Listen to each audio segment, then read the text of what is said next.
लातूरमध्ये संत पादुकांच्या सोहळ्याला सुरुवात झालेली आहे। आपण जर पाहिलं तर देहू आळंदी इथून हेलिकॉप्टरने पादुका जे आहेत त्या संतांच्या लातूरमध्ये पोहोचलेल्या आहेत आणि आता पालखी सोहळ्याचं प्रस्थान जे आहे ते होताना आपल्याला पाहायला मिळतं आहे। राज्यातल्या कानाकोपऱ्यातून भाविक जे आहेत ते संतांच्या पादुकांचं दर्शन घेण्यासाठी म्हणून लातूरमध्ये पोहोचलेले आहेत। वारकरी संप्रदायाचा अभ्यासक विनोद चव्हाण सर आपल्यासोबत आहेत, त्यांच्याकडनं जाणूयात लातूरमध्ये हा पहिल्यांदाच सोहळा जो होतो आहे या निमित्ताने काय सांगा?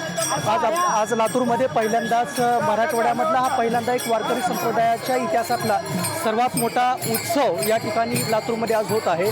जवळपास 7 संतांच्या पादुकांचं आगमन हेलिकॉप्टरद्वारे देहू आळंदीवरून या ठिकाणी झालेलं आहे। या पादुकांचं दर्शन घेण्यासाठी आणि स्वागत करण्यासाठी लातूर नगरी सज्ज झालेली आहे आणि यासाठी लाखो भक्तांची मांदियाळी आज आपल्याला लातूर शहरामध्ये पाहायला मिळत आहे। अनेक महिला, अनेक वयोवृद्ध नागरिक या ठिकाणी जमा झालेले आहेत सिद्धेश्वर मंदिराच्या या प्रांगणामध्ये आणि त्यांनी पादुकाचं दर्शन या ठिकाणी घेत आहेत आणि पालखी सोहळ्याच्या माध्यमातून अनेक महिलांनी आपल्या डोक्यावरती कळस घेऊन पादुकांचं या ठिकाणी स्वागत करत ही पालखी या लातूर शहरातून मार्गक्रमण करत आहे।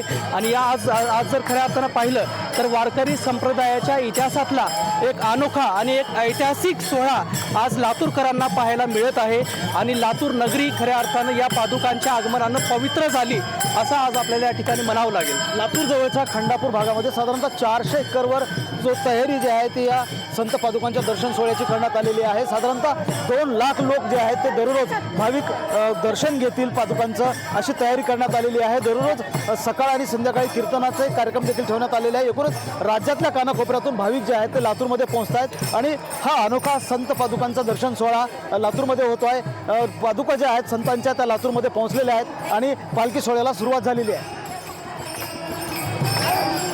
महेंद्र जोंधळे, TV9 मराठी, लातूर।